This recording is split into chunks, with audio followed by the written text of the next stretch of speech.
My field here with Stoyan Petkov. He's Hello. a certified nutritionist and qualified nutritionist. I'm gonna just let him give a brief introduction of himself and his background and all of his certifications. And we're talking about nutrition today because that's one of the very important factors in general life and also for athletes. So that's basically part of, from my understanding, I'll give you my brief definition, and he's gonna give you a more scientific, a more in-depth definition. Nutrition for me is very important because I put in the work of the exercise, the physical work, but if my diet, I feel if my diet isn't on point, the physical work would kind of be wasted for a little degree. Now he's going to give us a more in-depth background on nutrition and the importance of it for the general person and also for athletes doing performance.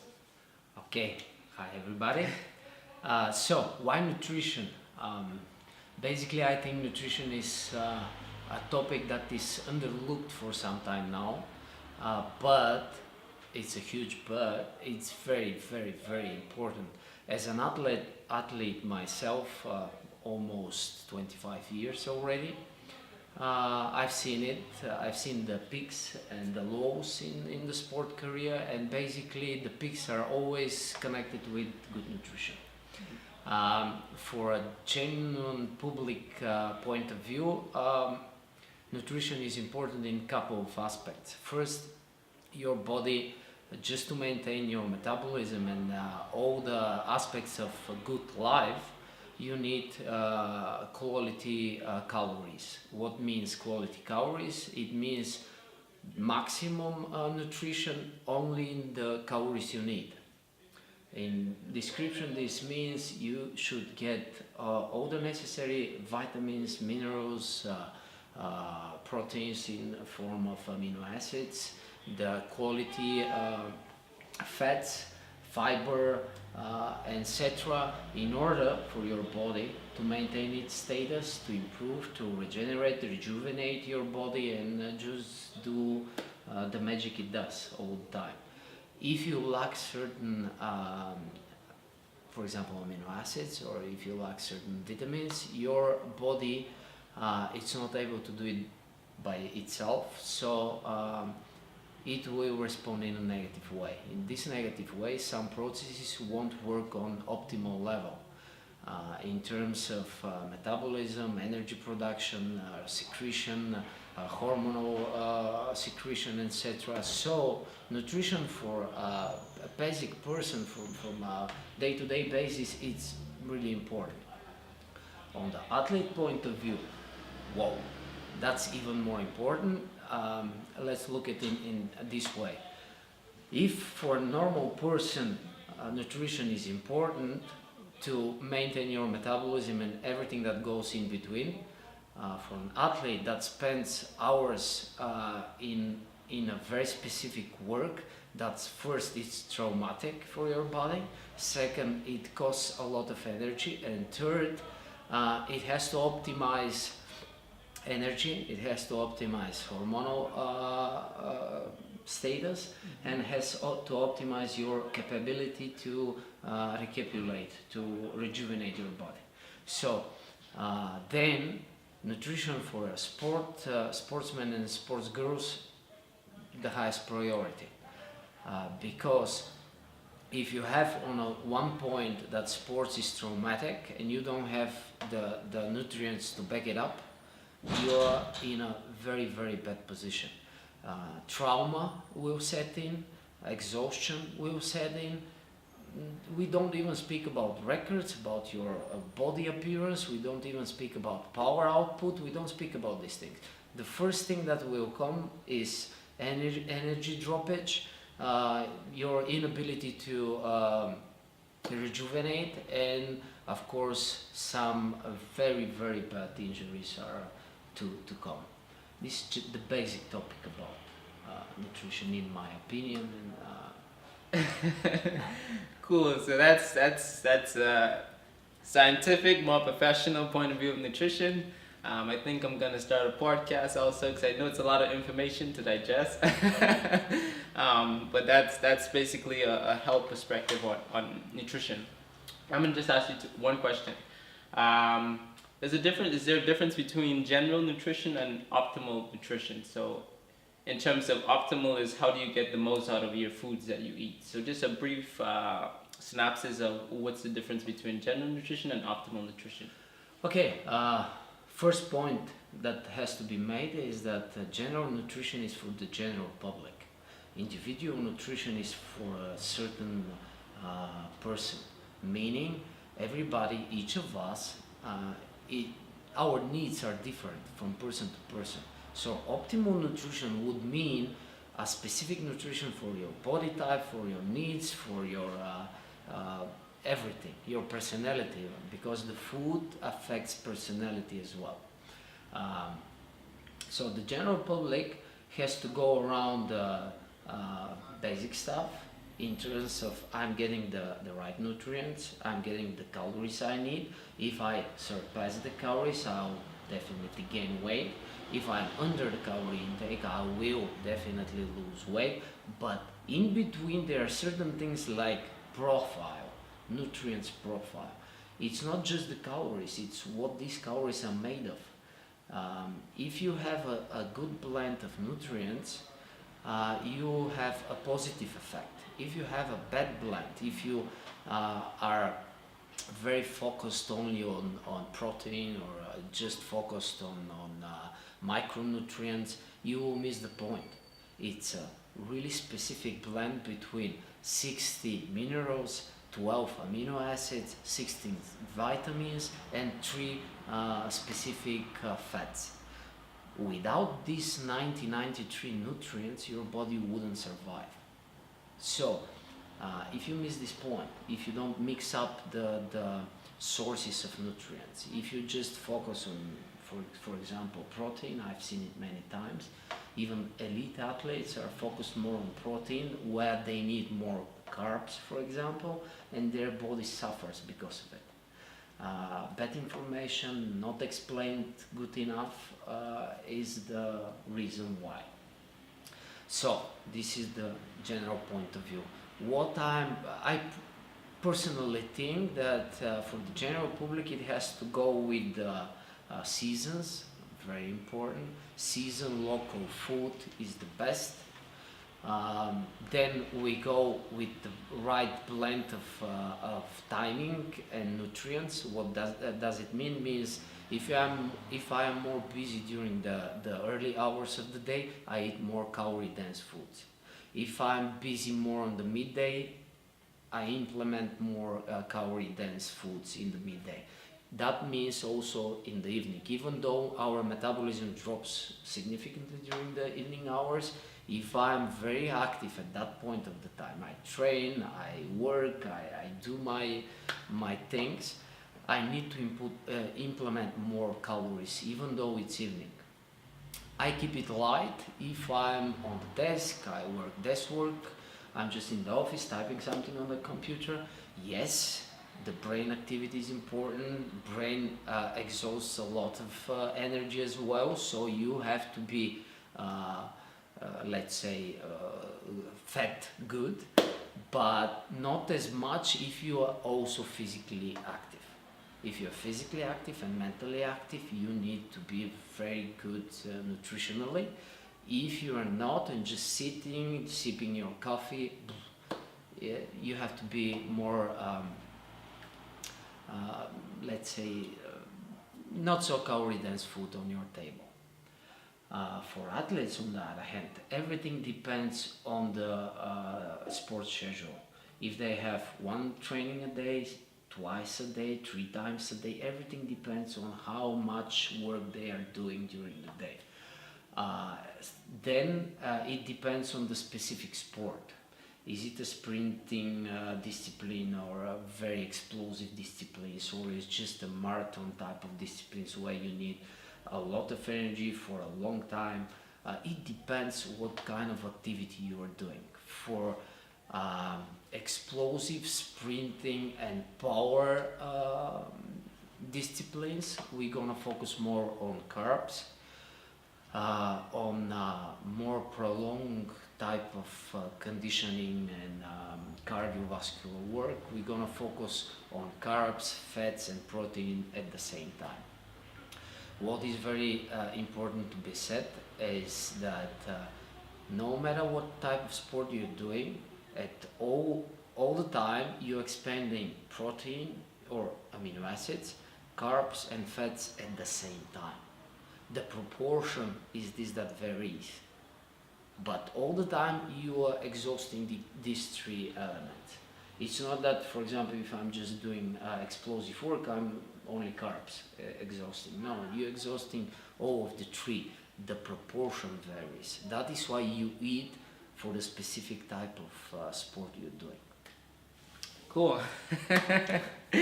That's another example of, just a general person, more scientific, which is a very interesting topic, or very interesting ideas on the topic. Another question, or another point I want to go into, just a quick one. How do someone create a habit? So I know I have myself have built a habit of creating a diet plan for myself personally, and it works for me currently. Obviously, it could always be improved. Everything can be improved. But just give like a quick tip on how someone can, who knows nothing about nutrition, who knows nothing about food planning, who knows nothing about trying to be strategic or trying to optimize their diet to help improve their performance. So just a quick tip on how someone can either start writing every day, journaling their food meals, the times that they feel, how they feel. So just a quick tip on how someone can incorporate this into their normal life that they have right now. First and foremost, a person has to wish the change. My opinion and the years working in this industry are showing that if you're not willing to do it, nothing will change. You have to will. You have to wish for it. You have to work for it. That's the first rule for success. But how to incorporate in the day?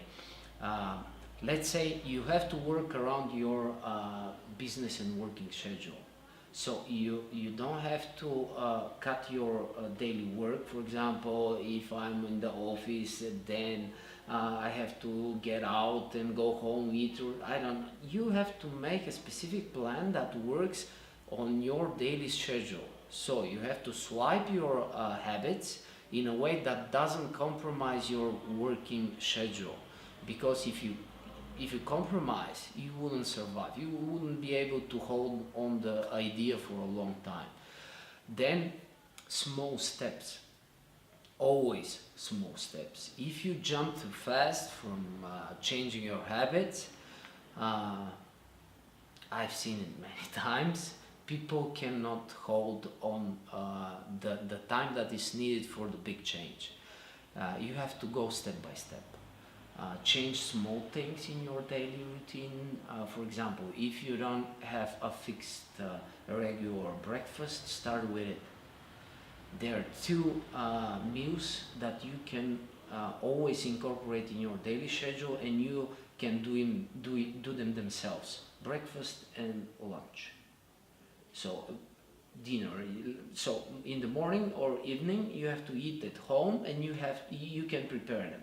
In the midday, if you're in the office or you're around the city or you work or something, okay, this thing could be fluctuating and not sure enough, but the breakfast and the evening lunch, you can do it yourself. So these things, for sure, you can change. You can change your habits about the water consumption as well. It's easy. You place a bottle next to you, no matter where are you, in your car, in your pocket or your backpack, in your office place. You just place water next to you on your eyesight. So every time you see it, you will be remembered. Let's take a sip. These are the small things you can start with and then build up on them from this basis. But don't jump too fast. If you jump too fast, it's a shock. This shock is because the body doesn't like change. The body likes to stay in its habitual place where it's used to and doesn't spend much energy. But if you start slowly and step by step, it will adapt and you will see the benefits very soon. Cool. Again, another great point of view given. I want to touch on one more thing. I visit Stoyan in his office, and he has a model based on active health. I know he's developed an application for it for further review. But just give the public or just give the audience a view of this, because I thought it was very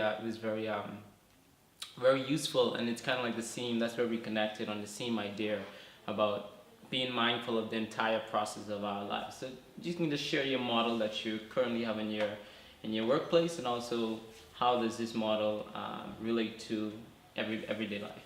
Okay, it wasn't a building idea through the years of practicing. For me, health is not a destination. Health is work that has to be done. So in order to be healthy, you have to be active. Active health represents that your work put in to reach your health. Without it, just wishing for it, just buying the magic pill, or just believing in some superficial diet, it won't work. I have thousands of patients in my office. I work with the national teams, with elite athletes. I've seen it so many times that if you don't put the work in, nothing will happen magically. Nothing. So active health represents a specific mixture between a couple of aspects. First and foremost is your state of mind. If you want the change, nothing can stop you. If you want the change, you will do the small step we just discussed to reach this point. The second and important part is you have to make assessment about your status, your health status, where you at this particular moment. You cannot wish change without knowing where you're at this specific moment. What do I want to change? What is my problem? What I want to change in my habits, in my way of thinking? Or you have to know this thing. Without this analysis, you don't know how to plan the future. You don't know how to plan the steps in order to reach your goal. That's the first step. Second is the communication with your body. Your body gives you enough specific indications of its status. We are not, actually we forgot to listen to it. Maybe somewhere in the system in between information, health gurus and stuff like that, we believe more in systems already created, but we forgot the system that is built in. And this system knows much better what it needs than some really good web pages. So listen to the body. Next is your mental state. If you are, for example, stressed or in a depression mode, the body is affected. So you have to deal with this problem first and then focus on the body. The body uses the same pathways as infection, for example, a biological infection in your body, or if you're depressed on a mental point of view. The same inflammation pathways are triggered and you will be in the same status as you have biological infection. So you have to deal with this problem as well. You have to be mindful about your status in your head. Then we have activity. The body is designed to move. Okay, it could not be a specific sport. You won't, for example, be a crossfitter or whatever, but you have to move. The body is designed to move. It's called a disuse syndrome. This means if you don't use it, you lose it. It means that your muscles will be degenerated, you're going to lose them, and the muscles are the only bioactive tissue that holds your skeleton, that burns fat, that is moving you and holds you in an erect position.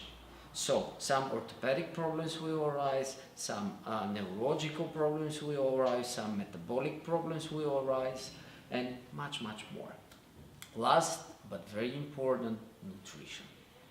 And these 5 elements I just explained are active health. This is the combination that you need to do in order to be actively healthy. That's my opinion, of course. Cool, cool. Yeah, so that was an example of being mindful of the entire process of living. This is where we really connected, and I really enjoyed, and I really liked that idea, that model that he had about active health. I really think it's important. I would suggest, from all this information, it's kind of like, as we receive information, take what's good for you, and you can leave the rest. I think everybody that puts information out there is kind of like, it's not take it all, it's kind of what works for you, just take it and use that.